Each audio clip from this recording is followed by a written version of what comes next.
Welcome back. It's time for Overlooked Stocks. George Tsilis, senior markets correspondent, is here and taking a look at First Solar.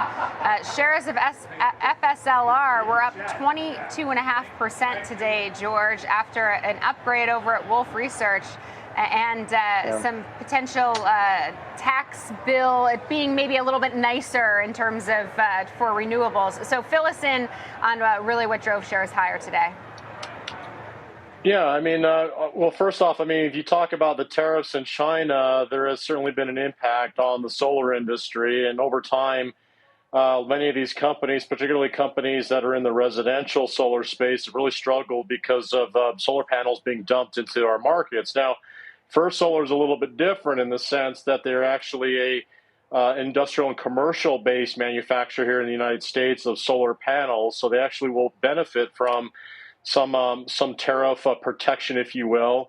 That's partially what's going on here with First Solar. The other thing is this one as a company has particularly visible earnings and revenues per share estimates on a forward basis because of the fact that they don't serve the residential space, which is very competitive and lacking of pricing power. First Solar actually serves the utility customers, commercial customers, major solar farms, and major installations. So overall, they're a little bit more on the industrial scale versus the residential side. Now, what's been going on in the solar space outside of tariffs is what's been going on with policy. And the Biden administration, as part of the Inflation Reduction Act, put in multiple tax credits very favorable for the solar industry. And when that started going back a few years ago in the middle of summer, a lot of these names like First Solar really took off.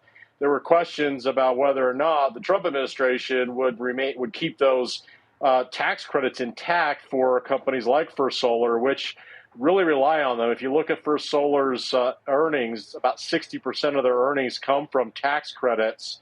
The stock had been drifting to the downside, particularly in the last year or so, because of this policy regime shift potentially. And now, going forward with the GOP and the House reconciliation and, of course, tax bills going forward, it looks like they're going to remain favorable at the very least for the tax credits that First Solar benefits from going into at the end of 2028. They do have a sunset provision over 4 years going into the end of 2032, but nonetheless, the extension of these credits, which were put in place by the Biden administration, provides more visibility. And that's why Wolfe Research is now looking at First Solar. They have an outperform rating, increased their price target to $221, because looking at the earnings estimates outside of what Wolfe Research is looking at, they say $92 possible. This is what the earnings could be for the business based upon these tax credits over the next 4 years. The consensus analysts right now actually have 2026 earnings at around $24 per share. So it's very close to what Wolfe Research is looking at on a compound basis for the next 4 years. Yeah, and it looks like Wolfe Research is now joining the majority with a bullish rating, because I was just taking a look at the breakdown, and essentially 85% of analysts rate it as a buy.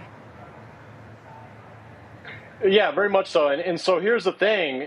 This is sort of a special situation, because one of the things I notice about this company, having covered over the past couple of years, especially in the last year, the disparity between the earnings estimates on a forward basis between the current year and the next year and the stock price moving down, there was a huge discrepancy. Now I can see why that discrepancy occurred, because of the fact that the tax credits were an immense part of the earnings per share profile for First Solar. So at the very least, this provides more visibility. And so some of the analysts that are more bullish, or had been more bullish and still maintain bullishness on the stock, on average, the high side right now is around $304, didn't necessarily see much change in those earnings based upon the tax credits that seem to be in place at the very least until the end of 2028. So the low side analyst has $100. The mid target right now is around $196, and the high side is over $300.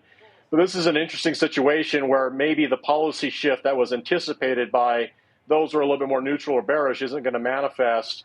And looking, like I said, on a forward basis at close to $24 per share in earnings for next year, stock is only trading around 6.5 times next year's earnings. So that's relatively cheap. So for what it's worth, as long as this policy remains favorable for First Solar's tax credits, the stock could potentially continue from here, irrespective of the fact that it's already moved 20% today.